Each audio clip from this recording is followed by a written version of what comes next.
My name is Rich Schmidt. We're here with Isabel Newlin at Lewisburg Vineyard in Corvallis. It's August 11th, 2022. Isabel, thank you so much for joining us today. First question to get things started is why wine? Like, how did I get into wine? Sure.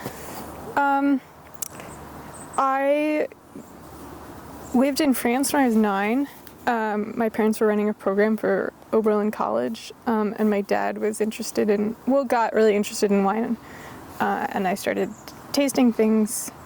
I had a good memory for different wines, and then, so I think that's really where I got the bug.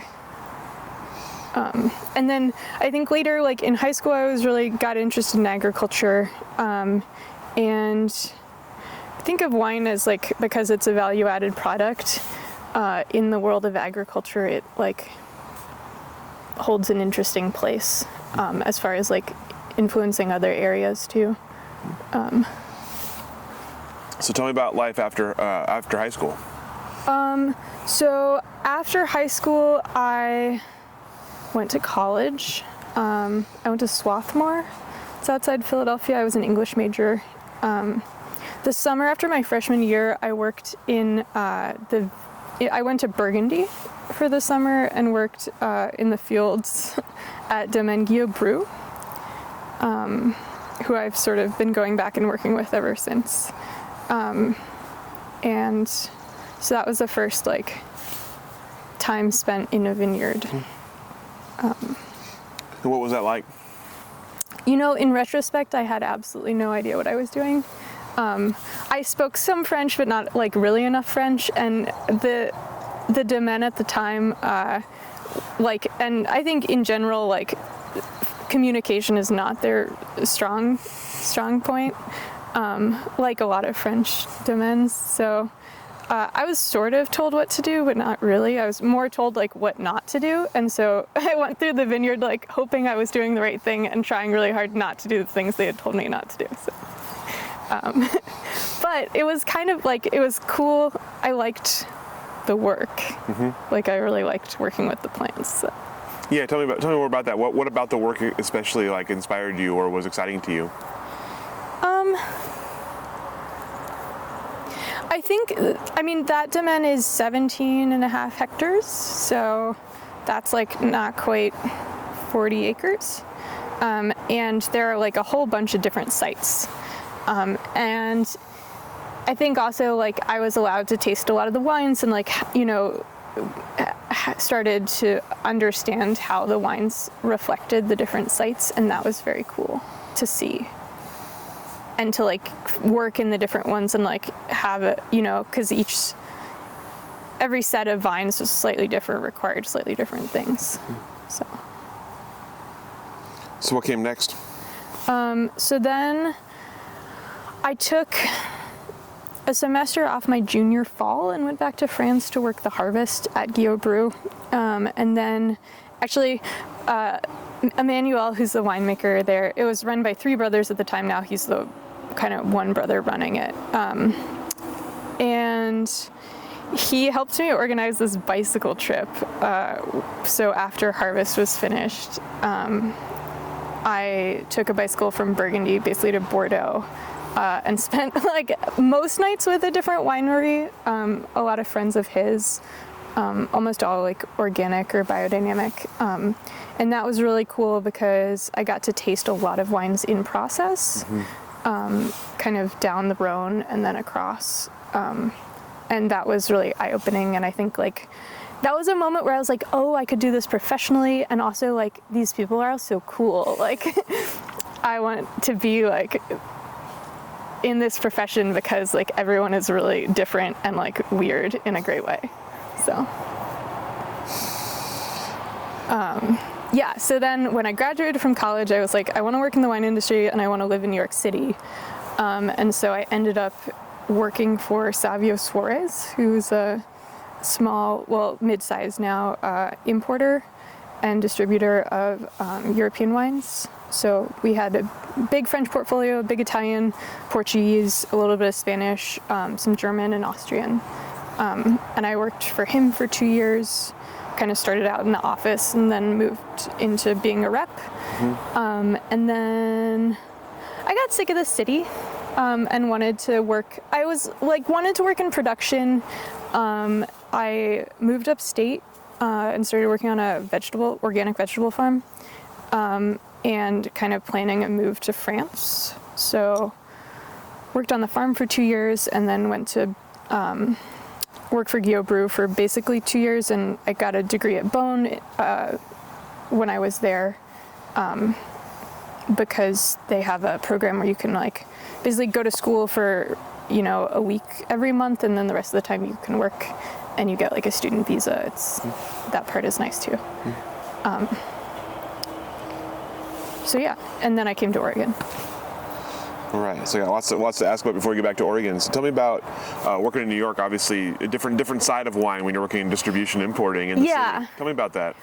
It was really fun. I was, like 23, and you had like an expense account, and like your job was basically to like go and like hobnob with restaurants and wine shops, and it was fun.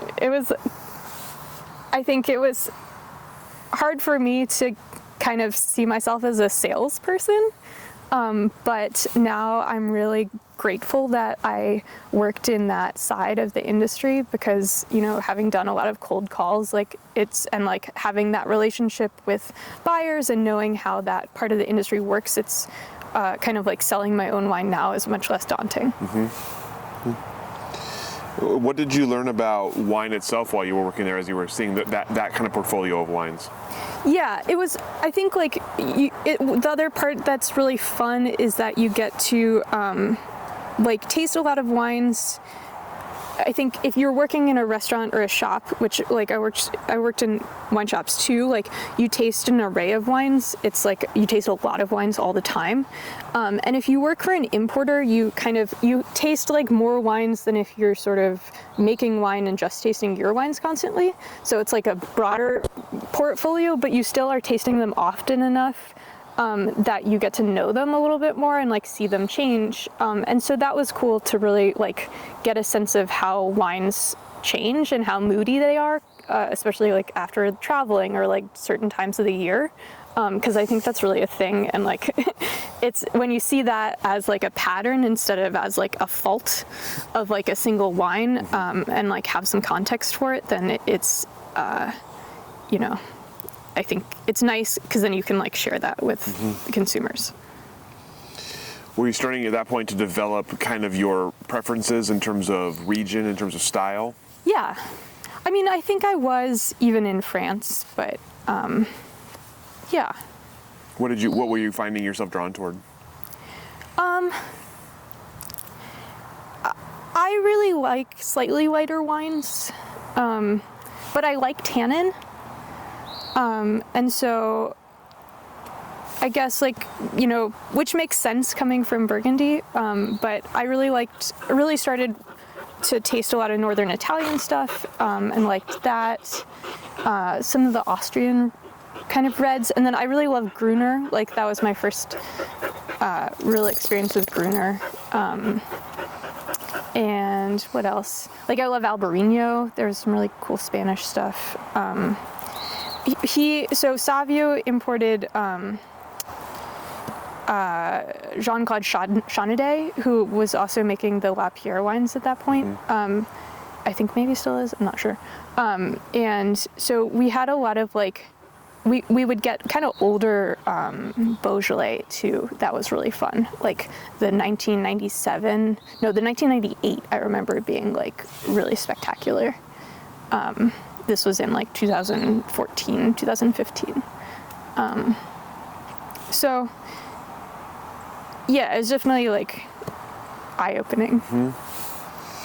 You talked about when you were in France, you were a lot of organic, a lot of biodynamic farming. Were you noticing that you were still kind of drawn to that farming and when you were drinking wines? Yeah, I think that really comes out in the wines. I mean, I was definitely indoctrinated by the Guillaume Brews, who are, that in Cruzy, the little town where they are, that family was really one of the first people to grow grapes organically and like really talk about it. And we're sort of like ostracized because of that. So like the cousin Juliana is biodynamic, and yeah, I think that's, I'm not really interested in growing grapes otherwise. So tell me about your return to France, and then the couple of years you spent there before coming here. What was your sort of role there, and what kind of did that add to the story for you? Well, yeah, I'd been back a couple times to visit, but I really wanted to spend like more than a year at the domaine, and so I was working basically like everyone there works in the vines and then also in the cellar, because there's not really enough, like, I mean, they make a lot of wine, but it's still not enough to require someone to be in the cellar full time. So that was fun because like there was definitely both sides of it. And yeah, it was a pretty small crew. It was me and basically 3 other people. And then occasionally we'd hire some, like for the big push during the summer season, hire a little bit more of a crew.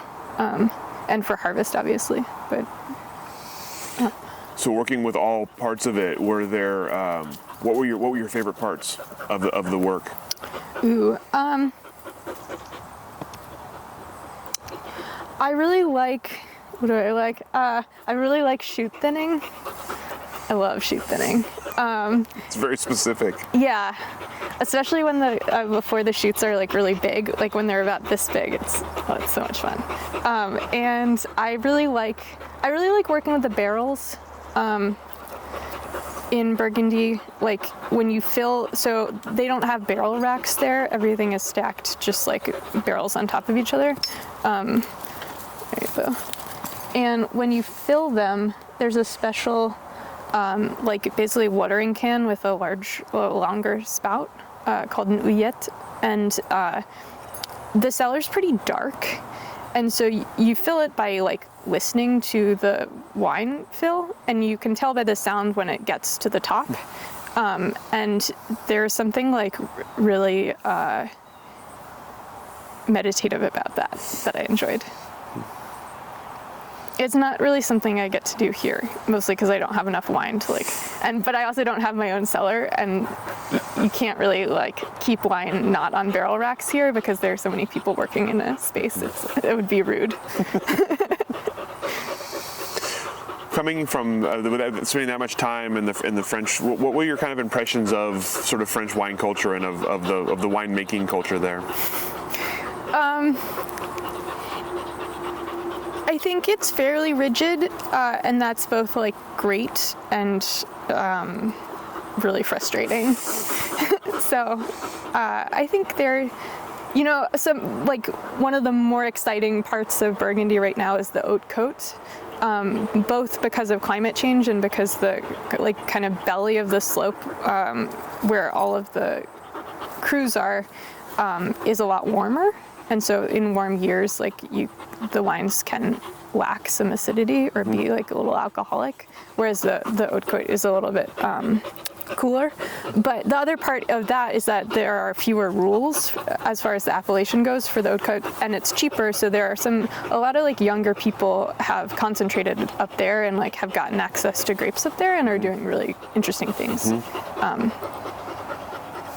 But I think in order to like change the culture, like change practices down in the areas where there are crus, it takes a lot more because there's a lot of money involved. So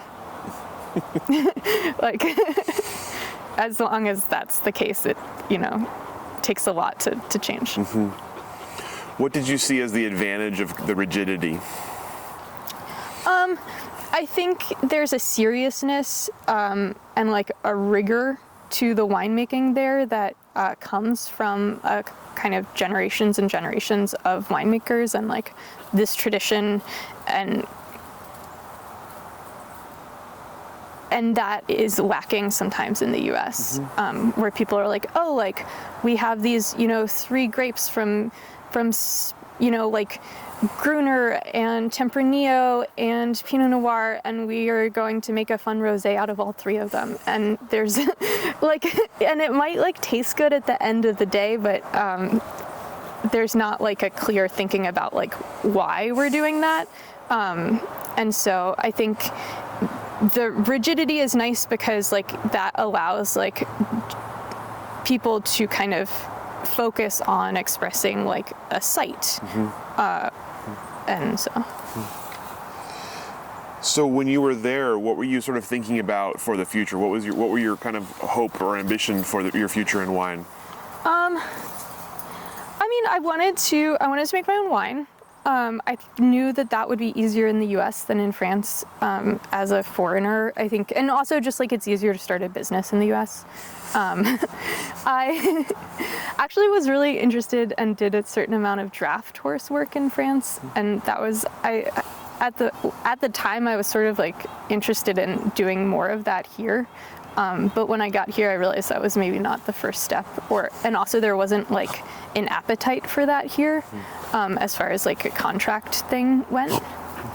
Whereas in Burgundy, that's like a real hot item right now, and around France, I think. But yeah, so I got here and it was sort of like, okay, like I need to find some grapes and then I need to find a cellar. And why Oregon? I had traveled around the West Coast a little bit, and it just seemed like the obvious place because I wanted to work with vinifera. I wasn't that interested in hybrids, and California's like hot and dry and expensive, and Washington just seemed like it was a lot of big vineyards and kind of spread out, and so Oregon seemed like accessible. Did you have any impression of Oregon wine or the Oregon wine industry before coming here? Yeah, I did like a trip by myself a couple weeks in, the spring of 2017, I think, and like did some tasting and met some people, sort of like sussed out the area. And I had like tasted a fair bit of Oregon wine on the East Coast, so I knew a little bit what I was getting into. But what did you think of the wine and of the industry?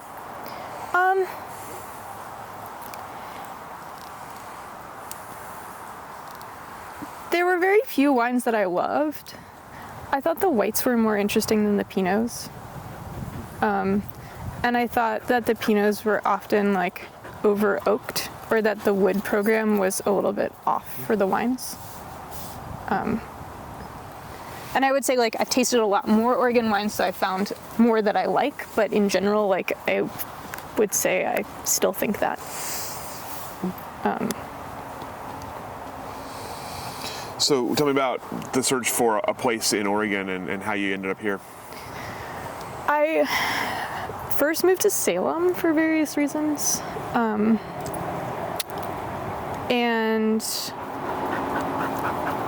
I started out with like kind of working on this larger vineyard down in Yoncalla. That was a really beautiful site, but the vineyard was like not in great shape. And the guy who owned it was like, I found him hard to work with. And so realized that was not a good idea. It was also like 20 acres and I was the only one there, which I was like, this is not gonna work. But I liked that area a lot. And I had met some people down there, including Nathan Wood, who managed a lot of the vineyards down in Elkton. And so I asked him if he had any other like small sites that were a little bit out of his way.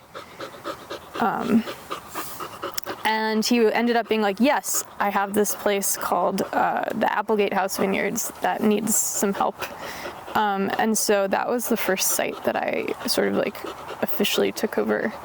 And then at a similar moment, Andrew Smith, who is the winemaker at Antiquum, we were friendly, and he lived in Corvallis at the time. He's in Eugene now, but because the winery's here. And he knew, so different owners now, but the original guy was named Rich Mason, and Rich was looking for someone for here. And so Andrew passed along my number, and that's kind of how I got this place. So basically, like, I mean, I was definitely actively looking, but a lot of word of mouth. I think the thing about the opportunity is there for people to farm these smaller sites because it's really not attractive for a management company. And it's also like way too much work for someone who, you know, has a full-time job and or doesn't really want to work in the vineyard all the time. So I think, and there are a lot of these sites and a lot of them with people who, you know, planted them maybe as a retirement project or something and now are getting a little too old to manage them. So that was my angle. And now I have one other site down in Yoncalla that's a 1 acre place that's basically the same idea where it's an older couple that bought the property and the vineyard was in really, really bad shape. And we've kind of brought it back over the last couple of years. But that's a really interesting site too because it is, there was no trellising system. The vines are ungrafted. It's like maybe 2/3 an acre of Pinot and 1/3 acre of Chardonnay. So I'm basically head training them. They're trained pretty tall, so they're like little trees. And I actually think it's like a really fun experiment and I think a good solution for kind of warmer summers because the grapes are, the canopy is open for most of the season and then kind of shades up right when the grapes are pretty mature, so like not super susceptible to mildew, and they don't get like sunburnt. But so I'm curious about this space here. What did the vineyard look like when you got here, and what were your kind of initial thoughts of what you were going to do? Yeah, when I got here, it looked pretty rough. And when was this? I got here in 2020, so pruned it in 2020. That was my first season. The vineyard looked pretty rough. I think it's a vineyard that's been, I mean, it had been managed organically, I think since Rich got here in 2010 or something like that, but it had like inconsistent management. So sometimes it was sprayed or like sometimes I think it was pruned better than others or not shoot thinned or this or that. And so there was a lot of and still is a lot of variation vine to vine as far as like the vigor goes. And I think there's a fair bit of variation like section to section. So this section here is a lot drier and rockier, whereas like the section by the house, you know, there's like the septic field there and the vines are enormous and like have way too much nitrogen. So sure. And then there's like a seasonal creek at the bottom, which is another thing. But yeah, I think, you know, I think it's a vineyard that has benefited from having one person in it doing the different things because, and I'm seeing like a more even growth vine to vine because I'm able to like prune the ones that are not doing as well a little bit shorter and the ones that are doing really well a little bit longer. And those are the kind of things that are hard to instruct a crew to do consistently. So when you look at a vineyard like that and you're thinking about rehabilitating it, what are the kind of the initial steps and what's the sort of the timeline for you in terms of when you'll get it to where you want to get it? I don't think I have a lot of control over that. As far as like, I can't, you know, for instance, this vineyard I feel like is in a lot better shape than it was when I got here. Well, all the vineyards are, but like Applegate, that's a younger vineyard that I think was really struggling, and I feel like that is still really like a struggling vineyard on some level. And part of it I think is the site, and part of it is maybe like, I don't know if it's the plants or like the water, or Yeah, that's a mystery to me. So like, I think that will still take another couple of years. Whereas Terry's like came right back. The 1 acre site down there, like that, I've been surprised at how quickly that's kind of like come back to life. So with this vineyard here, what is sort of the arrangement and your role here, and how does it lead into you making wine? Well, I think the nice thing about working in the vineyards is that you can spend a lot of time like deciding what kind of wines to make out of what sections. So like,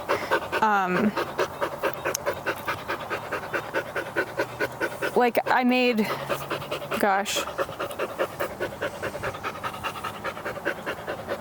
like 5 different wines from this vineyard this past year.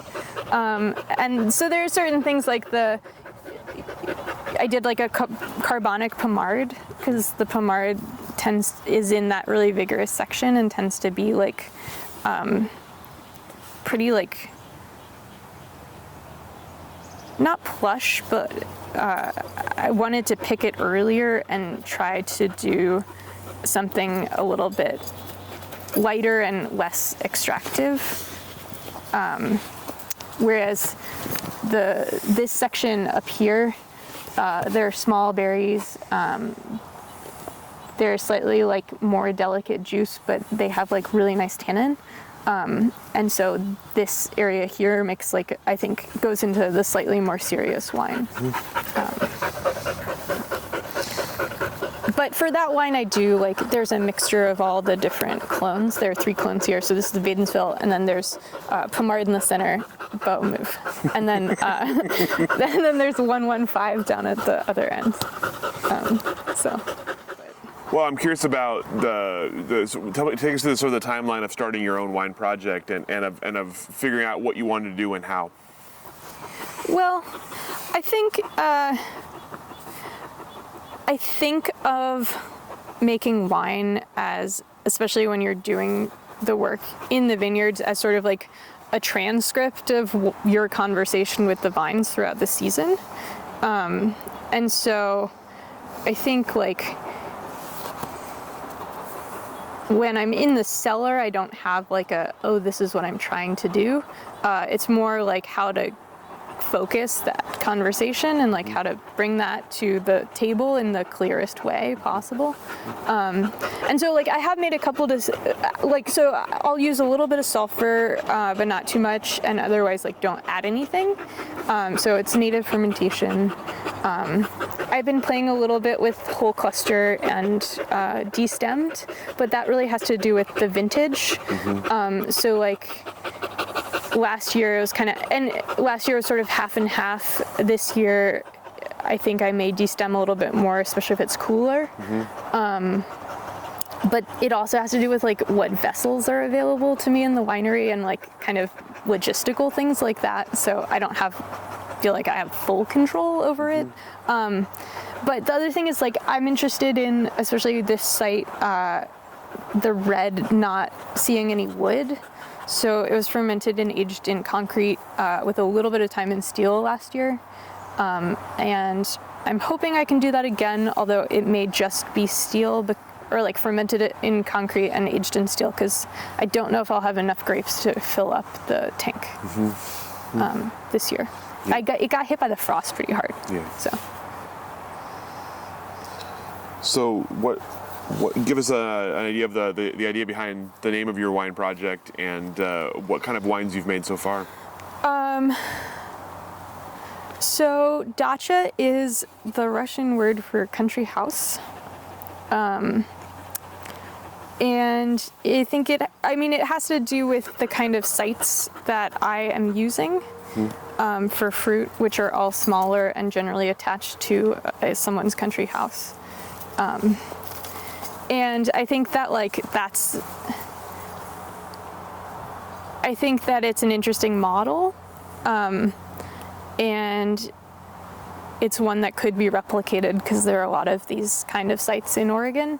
And I like it because it's based on trust. Like, you have to have a good relationship with the person who owns the property.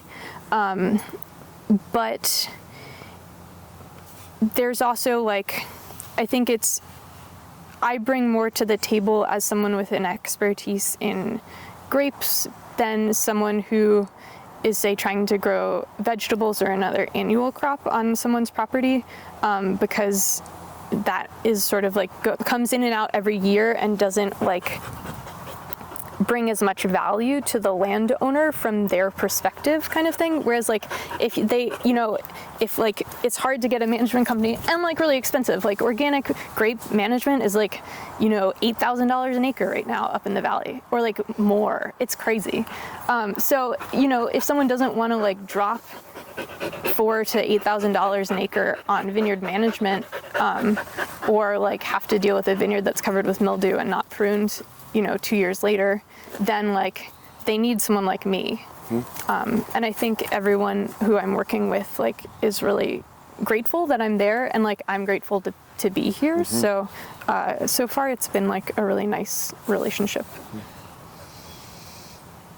Tell me about your wines so far, and what you mentioned kind of the idea of a transcript of the conversation. So what have you created so far, and what are you particularly happy with so far?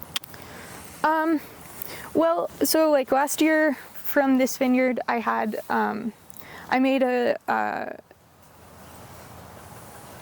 3 reds from this vineyard.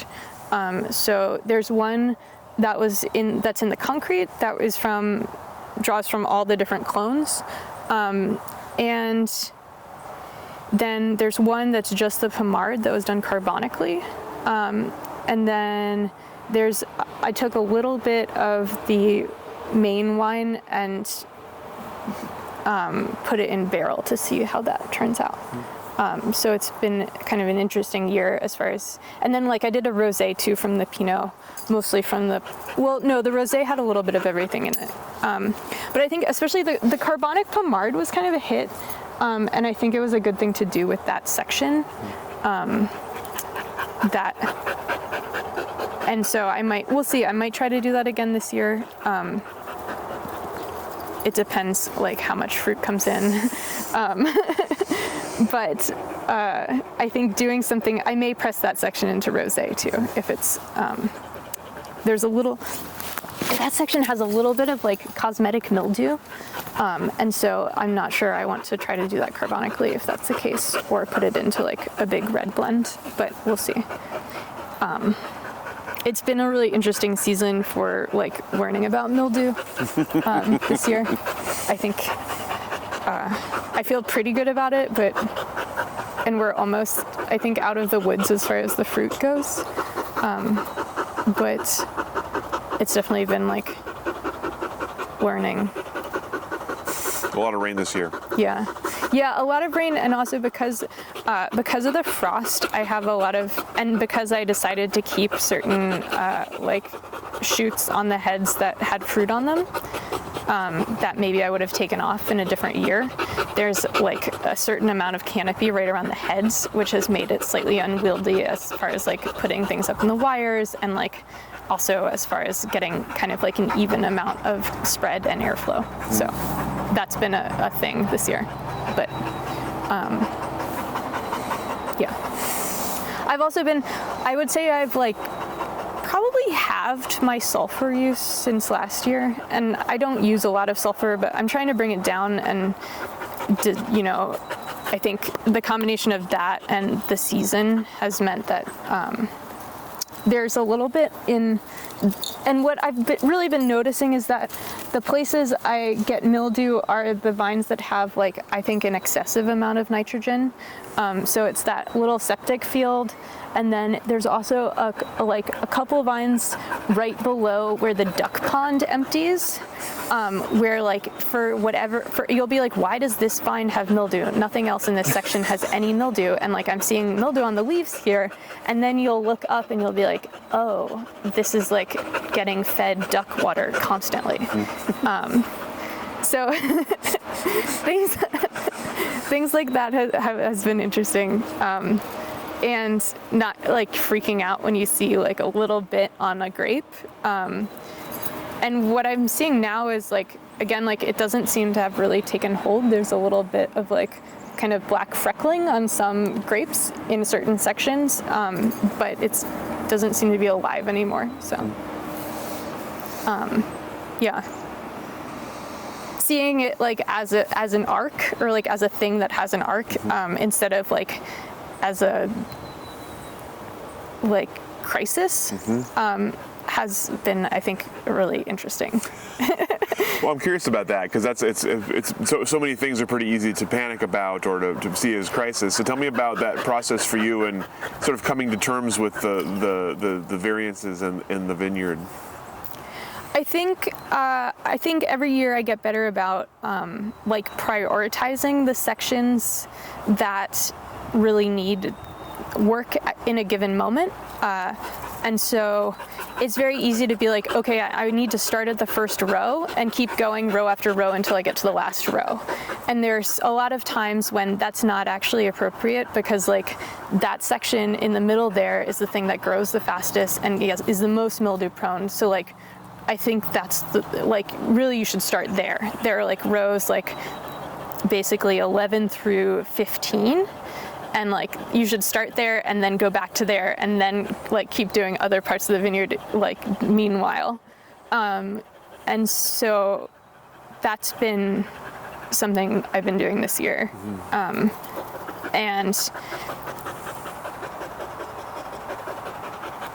yeah, and like realizing that it is kind of fairly spot specific, at least in this place. Like this section up here is not at all mildew prone. And like the white section is also very, very clean, and I have like hardly sprayed it with sulfur. So kind of recognizing like where you need to prioritize your like time and things like, you know, pulling leaves or shoot thinning or pulling laterals, I think is really takes like getting to know the vineyard, but then it will save you a lot of time. I'm curious about your experience in 2020, especially harvest of 2020. What was that? What were the biggest sort of challenges for you, and what are the decisions you had to make? 2020. So it was my first year here. The vines were not in great shape. There was very little fruit because it was bad flowering to begin with.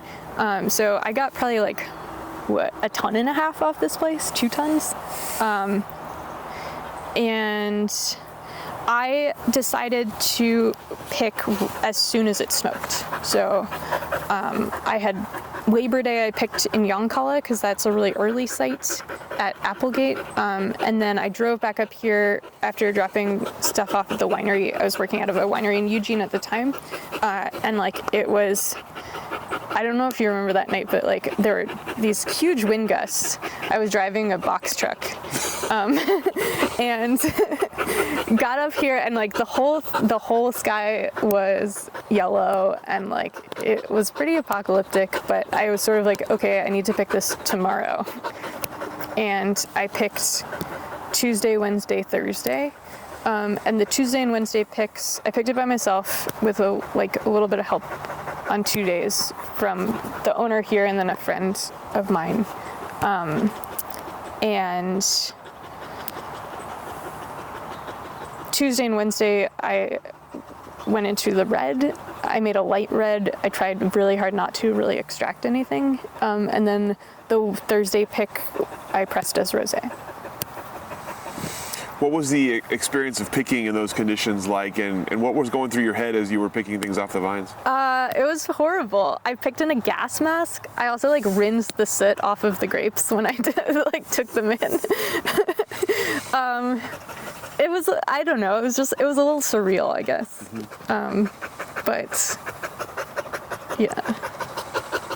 And I think I would take frost over smoke any day, because you have the whole season to kind of come to terms with it. Whereas the smoke is hard because you're like, I'm making this wine. I don't know if it's going to, be smoky or not. You mentioned kind of the immediate sort of decisions you're making in terms of light pressing and rosé. How did things turn out, and would you do anything different? I think good. It is definitely a light red. I think the decision to pick early is something I would do again. for sure. I think the bricks were high enough. I guess I picked at like 20 or 21 kind of thing. They were high enough that it was worth making a red out of, instead of like pressing the whole thing for rosé or for like sparkling white or something. But I think that it's not smoky,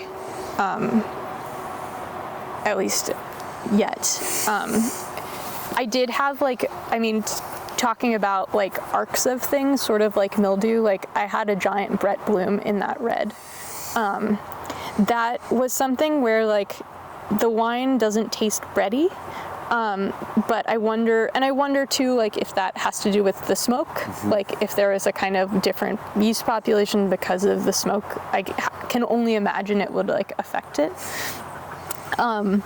And so that was also like a learning moment. I dosed it with sulfur a little bit more than I would have otherwise, and racked it onto clean lees that I got from a friend. And it, like a couple months later, it really cleaned up.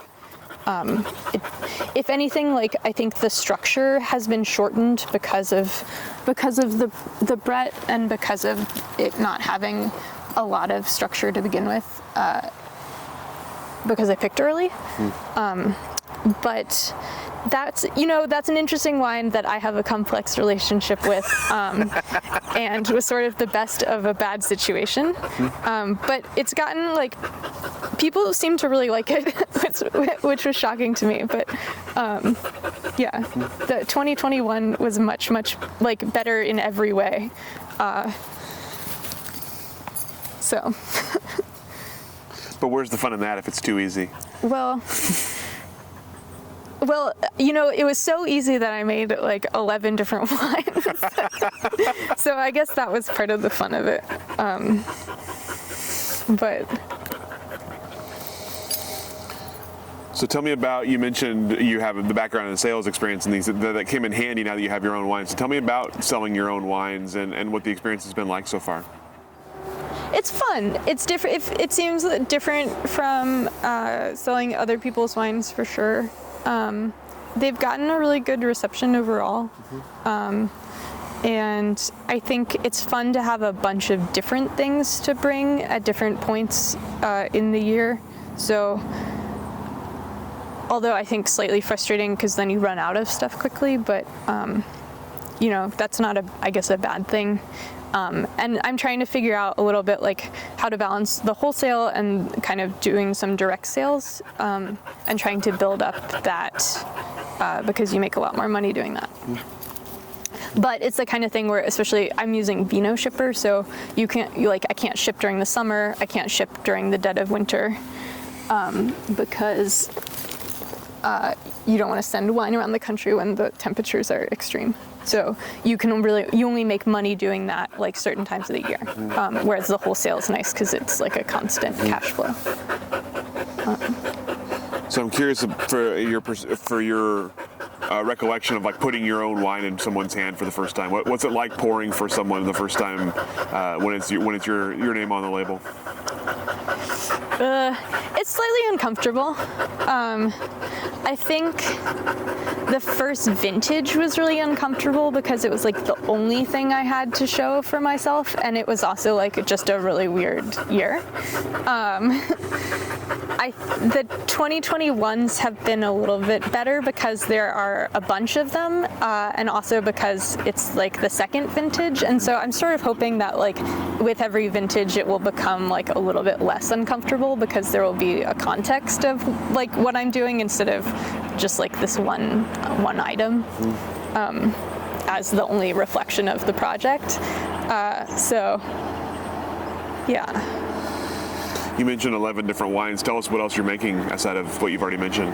Yeah, so there are 3 reds from here, there's a rosé from here, and a white, which is a blend of, so that half acre going down there is like 2 rows of Riesling, 2 rows of Gewürz, 2 rows of Pinot Blanc, 2 rows of Pinot Gris, 2 rows of Pinot Noir, and then there's 2 rows of Chardonnay in the front, and then there's like a little pocket of Chardonnay next to the barn.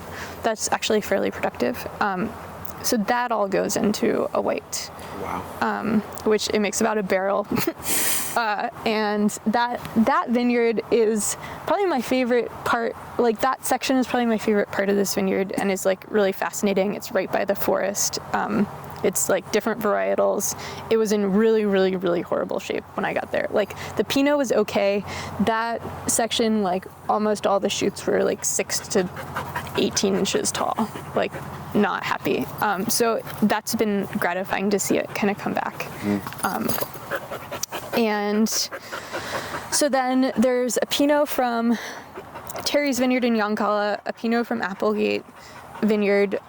There's a sparkling blend of those two vineyards because there's a little bit of Albarino at Applegate and a little bit of Chardonnay at Terry's. So that's like a pet nat. And then I farmed 1.5 acres of a vineyard in Elkton called Annandor that I got half a ton of Gewürztraminer and half a ton of Riesling from. So those are two different wines. And then I have a half barrel of white that is a blend of the like, there's a little extra Annandor Riesling and a little extra of the white blend here. That actually is sort of a fun thing, but is really good, really delicious. So, yeah.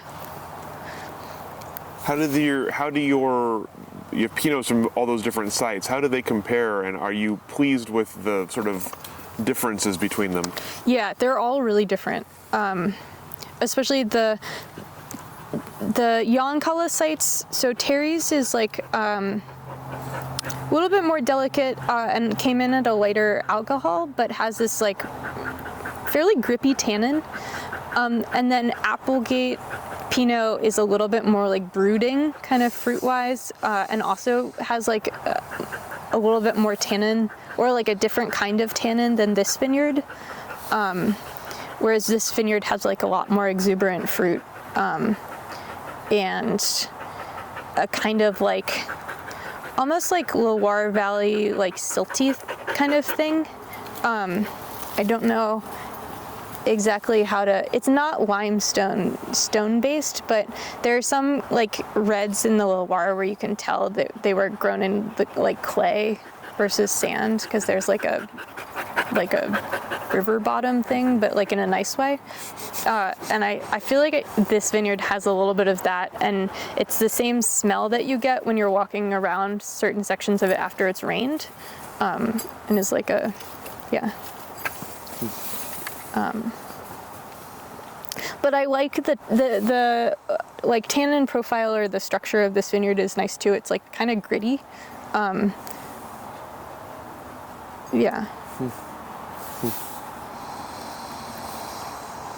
So tell me about sort of you've got the project where you're farming and making the wines from places you're farming.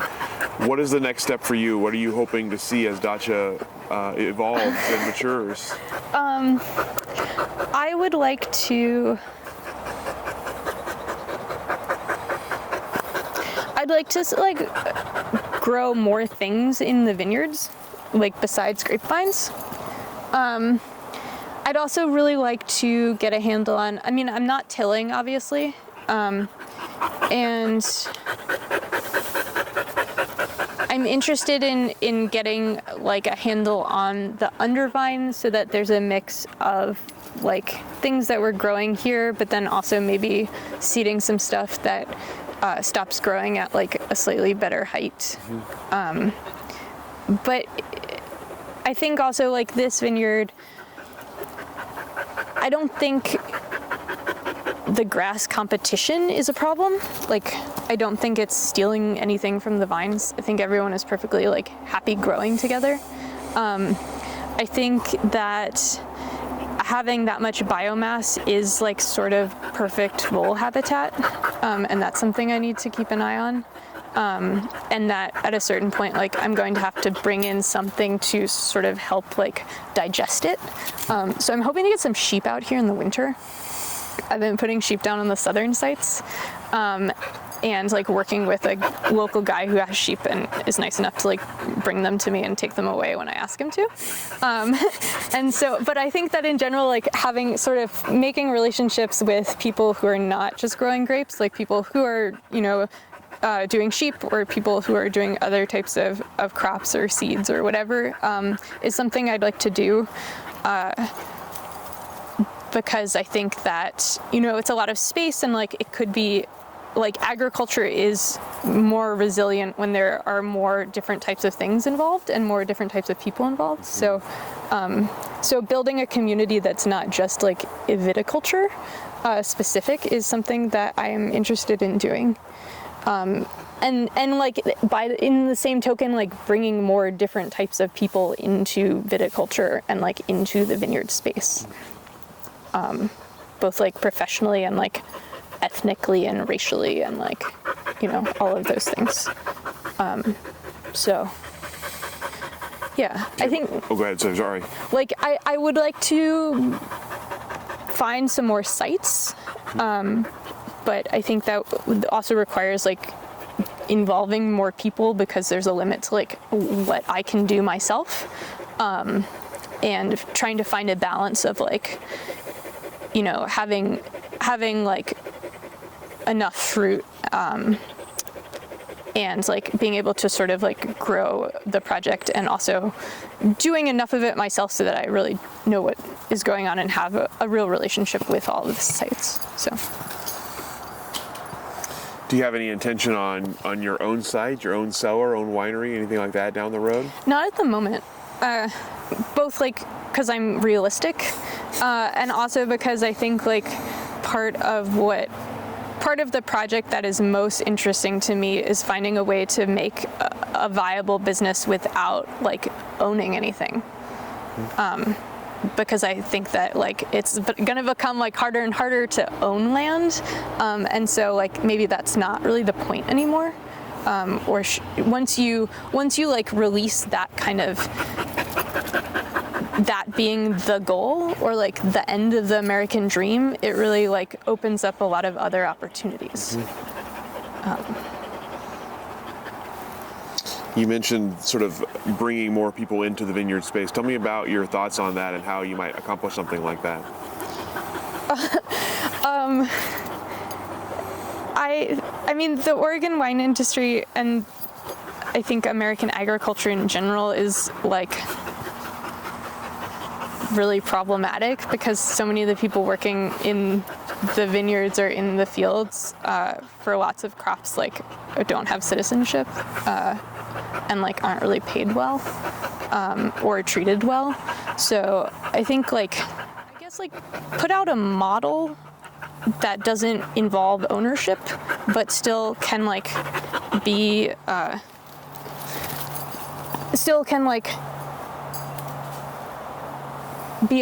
viable like kind of business, like way of like having a business. And this is something like I'm working through too. But that's sort of like, I think what I'm trying to do, so that someone could come to this without a lot of capital, and do something similar. And then like kind of finding those people and helping them to do this. So in your mind, then a larger number of people doing a project similar to yours, where they're not owning, but they're working and then making wine from it? Yeah, I think, and like, saying that, like, I came to this with a lot of, like, not a lot of capital, but a lot of support, and I realized that. And I think, it's complicated to be like, well, anyone can do this, because I don't think, I haven't figured it out to that point yet. But I think it's like it's an interesting like path to explore. And I think agriculture, it's really hard to make money, and that's a big problem, because we really need a lot of more people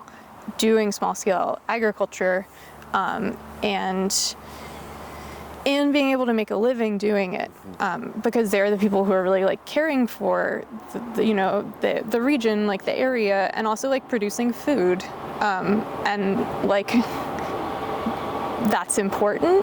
And so I think like every little part of like trying to come up with new and creative ways to make like agriculture something that's viable, as like a life for different types of people, that's like useful.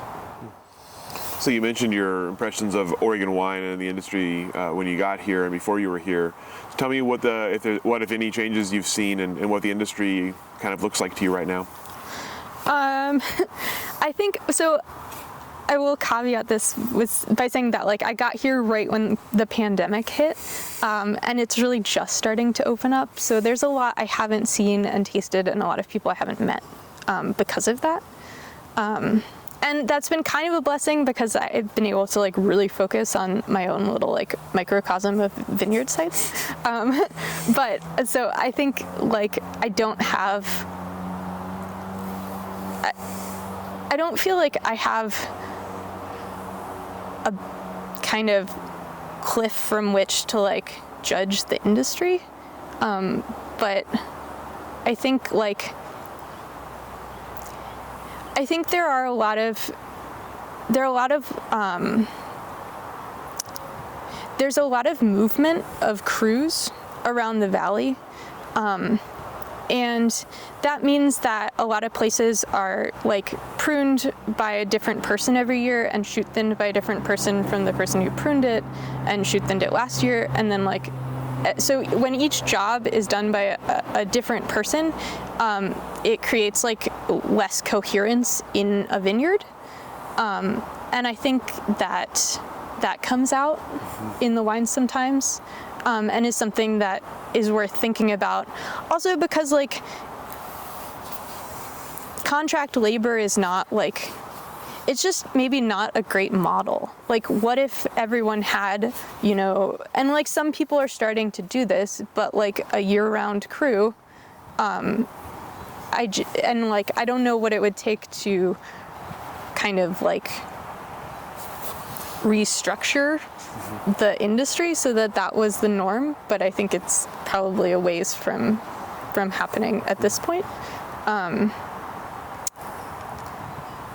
What else? Like people are definitely more interested in kind of organic and in integrating animals, but that's I think really interesting. I think sheep in vineyards are like a really obvious thing to do, especially in Oregon, because there's so much like feed for them year round, but especially during the dormant season, like, and I think there are a lot of interesting questions about like how to use animals and like how often and how much different sites need from them, and so it would be cool to see like more people doing that and more more animal people involved in the vineyards. And then I'm trying to think like what else. I don't know. I think, a lot of the other thing I've noticed is that a lot of the practices are driven by these certifications, and especially for larger places. And they're sort of done for a certification, and I'm thinking about like the live stuff, often the biodynamic stuff, and often like the regenerative stuff are really like have to do with having a certification that you can use, that your marketing office can use, and have less to do about like a kind of goal you're trying, or like something you're trying to achieve in the vineyards. And I think that's a little bit different from Europe, where people are it's more of a vineyard oriented like use of these practices, and so that's something I've noticed. So what do you see next for Oregon wine, or if you'd like to answer it this way, what would you like to see next for Oregon wine? Less Pinot Noir.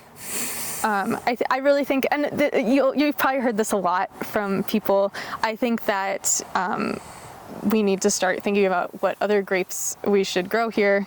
And like, if, grafting is a great option. I think Oregon whites are really interesting, and I wish people would make more of them, or like plant more white varieties. And then I think there are like a lot of other cool reds, from Northern Italy, or like Gamay or Cab Franc, or just like things besides Pinot that you could plant here.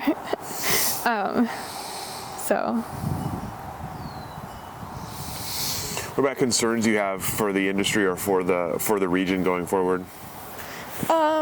Climate change is a big one, and like the fires. I think we'll see more fires. I think we'll see more frost. Which comes back to like, not growing so much Pinot. Like, I think diversifying the crops, kind of plant varieties, and also like what's happening otherwise in the vineyards, like other plants in the vineyards, your kind of soil health. I think that's going to be really key to continuing to grow grapes here. So we talked about the kind of the future for your project. Anything else in the future for yourself that you're looking ahead to? Any other projects you're looking forward to taking on, or accomplishments you're looking forward to? Inside or outside of wine? I don't know. Nothing like comes immediately to mind. I think I'm trying not to like be goal oriented in that way. So I think it's nice to see the vineyards continuing to get healthier, and if once they stop doing that, then you have to reconsider like, what am I doing? What do I need to do differently? But just I also feel like I'm really still pretty new here, so like just getting a little bit better at and understanding like where I am.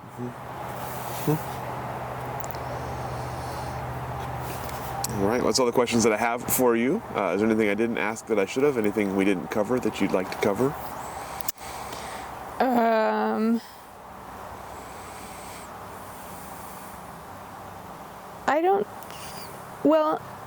No, not like exactly. I think I have it. If you're interested in seeing parts of the vineyard, I have like more specific things where I can be like, okay, this is what I'm trying to do here, but that's hard to explain from the share. Let's do it. We'll do a tour of the vineyard, and we'll go through some of that next. So for this part of it, thank you so much for your time and your oral history answers here, and we'll go ahead and let you off the hook. Yeah, thanks. Thank you. So the last two rows are Riesling, and last year they were like really, really, really stubby, like shoots this big.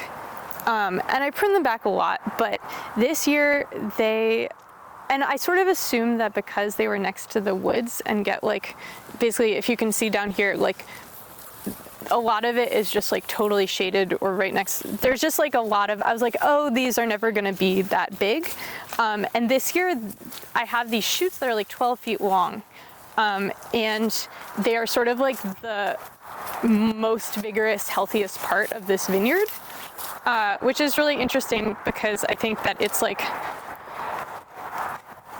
related to the proximity to the forest, and also kind of makes you rethink this idea that vines like can't grow with other plants, because like these are not, I mean, they're fine. Yes, like they're getting less sun, but like they're doing really well too. And so this is a vineyard that, because I think it's unusual to have vineyards that are like planted this close to the woods.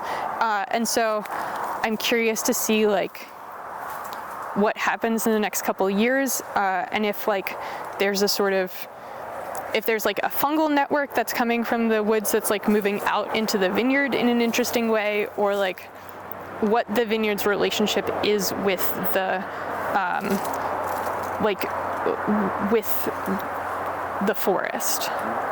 So that's like pet project number one.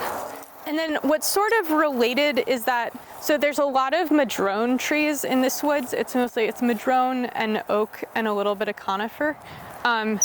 And what I've been noticing is that there's like a lot of shrubby stuff that has started popping up, particularly in this section, including all of these madrones. And so I'm like leaving them, and like the goats will eat them a little bit in the winter, but otherwise they seem to be growing pretty well, and there are more coming up. And so I'm sort of here. There's a vine over here that I like a lot. I'm like interested in seeing what having more like perennial plants that aren't vines in the vineyard. So like this vine in particular, I think it is like one of my favorite vines, because they're like, and eventually I may have to cut back the little pine tree there. But the kind of like the pine and madrone, and I'm not totally sure what this is. I need to look it up, but I've been seeing a lot of it around combination, and how healthy this vine is are like very interesting to me. So this is something that I think like, yeah, just diversifying what's growing in the vineyard and also including more perennials is something that, you know, I want to explore more. Did you see something like a vineyard that was just sort of growing amongst something like this, growing amongst a forest or growing amongst a... Yeah, I guess that's sort of like the, I don't know if it's a goal, because I don't know if it will work at a certain point. But as long as these don't seem to be like negatively impacting the vines, I am going to leave them. I might prune them a little bit, but it's not out of the question that they might get pretty tall in the next couple of years. I mean, in the more vigorous section over there, I've actually planted some things, like I have rhubarb in there and I have some artichokes, and things like that. So I think that may start, I may play with some other like perennial plants that are more like garden-y. But yeah, it's not out of the question. So, I mean, it seems sort of like silly, but it's actually really interesting. I think that like this idea that like the vines are all in competition with everything that's growing under them, I find like slightly silly, especially because Oregon has really rich soils. And so I think it has a lot more to do with like the aesthetics of like what, you know, of the vineyard and like what we think the vineyard should look like, which really is like a golf course or a country club, because like that's the culture. And I just want to push back on that a little bit and be like, I don't think it's like scientifically founded. It has a lot more to do with like what we want and like the lifestyle that we associate with vineyards. And so I guess like I'm more interested in my vineyards looking like the woods or like a farm than a country club.